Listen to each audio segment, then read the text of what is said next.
గడికట్లు కట్టడం పూర్తయిన తర్వాత పోలవరం ప్రాజెక్టు దగ్గరే చూద్దామని చెప్పేసి వచ్చినాం. ప్రాజెక్టు దగ్గరికి ఒక సెక్యూరిటీ దగ్గర వచ్చేసరికి ఆ కొండ మీదకి ఎక్కి చూడమన్నారు. కొండ మీదకి ఎక్కి చూస్తున్నాం. అది ప్రాజెక్ట్ గేట్లు మనం కనపడుతుంది. ప్రాజెక్ట్ గేట్లు అక్కడ నీటి మధ్యలోనే, నది మధ్యలో కొండబోర్డు లాగా చిన్నపాటి కొండబోర్డు. మళ్ళీ కాస్త ముందుకు వస్తే మన తెలుగు సినిమా జానకి రాముడు తెలుగు సినిమా తీసినటువంటి మాందేశ్వరుడు స్వామి గుడి అక్కడే తీసింది సినిమాని. ఇక్కడ మాందేశ్వర స్వామి గుడి ఆ నీటి మధ్యలోనే, నీటి మధ్యలోనే రాతి మీద నిర్మాణం చేసినటువంటి గుడి. తెలుగు సినిమా తీసింది ఇక్కడే. కాపర్ డ్యాము, చిన్న సైజు కాపర్ డ్యాము కనపడుతుంది నది నీళ్ళకి మధ్య భాగంలో నుంచి.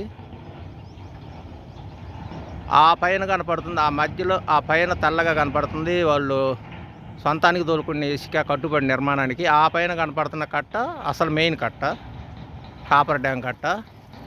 ఆ మెయిన్ కాపర్ డ్యామ్ కట్టకి ఈ చిన్న కాపర్ డ్యామ్ కట్ట సపోర్టింగ్, బలం పెంచడానికి, భవిష్యత్తులో ఎక్కువ కాలం తెగిపోకుండా ఉండడానికి. తర్వాత ఇక్కడ చిన్న చెట్టు ఒకటి అడ్డం వచ్చింది. గోదావరి నది మీదకి తిరిగి చూద్దాము. అక్కడ కనిపిస్తున్నాయి ఆ యొక్క కాపర్ డ్యాములు ప్రాజెక్టులు నిర్మాణం చేయకముందే కట్టినటువంటి కట్టుబడులు. ఈ కనపడేటువంటి లిఫ్ట్ ఇరిగేషన్ విధానం. వైజాగ్ ఉక్కు స్టీల్ ప్లాంట్కి నీళ్లు లిఫ్టింగ్ ద్వారా వెళ్ళి వైజాగ్ స్టీల్ ప్లాంట్కి నీళ్ళు అవసరాలకి వెళ్తాయి. వైజాగ్ స్టీల్ ప్లాంట్ వరకు వెళ్తాయి ఆ నీళ్ళు.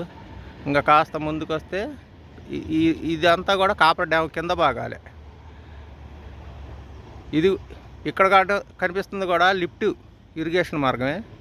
ఇది కూడా విశాఖపట్నానికి, అంటే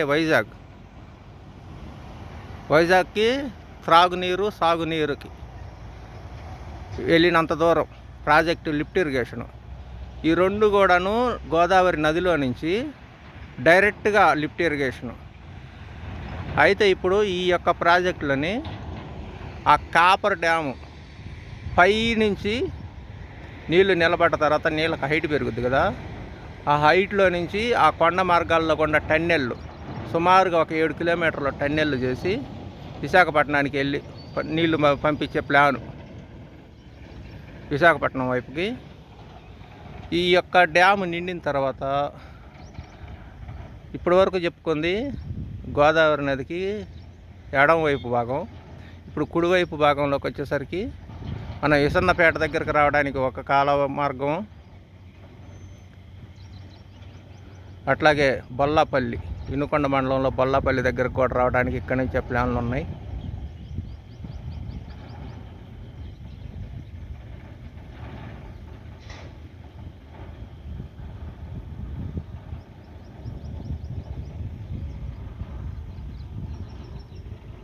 మన తెలుగు సినిమా జానకి రాముడు తీసినటువంటి గుడి మాందేశ్వర స్వామి గుడి. ఈ కరెంటు స్తంభాలు నదిలో సిటీలో కట్టినటువంటి ట్యాంకర్ల మాదిరిగా, నీటి నిల్వ ట్యాంకర్ల మాదిరిగా హైట్ కట్టేసి పైన ఇనుప స్తంభాలు నిర్మాణం చేశారు. ఒక రెండు స్తంభాలకు అలాగ చేశారు. ఈ కనిపిస్తుందేమో ఒడ్డునే, మళ్ళీ ఆ తర్వాత ఆధారం కనిపిస్తుంది. ఆధార్ ఒడ్డున మధ్యలో 2 స్తంభాలు, పోల్స్, పిల్లర్స్ మాదిరి. ఆ కనపడుతున్నటువంటి కట్ట వాళ్ళ సొంతానికి ఇసుక, ప్రాజెక్టు సొంతానికి ఇసుక సుమారుగా ఒక 5 కిలోమీటర్ల దూరం నీటి మధ్య మార్గంలోనే దారి మార్గం చేసుకున్నారు. అలాగా ఒక 5 కిలోమీటర్లు వెళ్ళి ఇసుక లోడింగ్ చేసుకొచ్చుకుంటున్నారు. ఈ యొక్క ప్రాజెక్ట్ వచ్చేసి ఇక్కడ కూడా ఈ రోడ్డు మార్గం కనిపిస్తుంది కదా, ఇక్కడ కూడా హైట్ చేసి పూడికి చేయాలి. లేకుంటే ఇక్కడ నుంచి డౌన్ మార్గం కనపడుతుంది. డౌన్ మార్గం కనపడి ఇట్లాగా గ్రామాల మీదకి నీరు వచ్చే అవకాశం కనపడుతుంది. ఇవన్నీ నది ఒడ్డున ఉన్నటువంటి గ్రామాలు. పచ్చదనం ఆహ్లాదకరంగా ఉంటుంది గోదావరి జిల్లాలంటేనే. కొబ్బరి చెట్లతోటి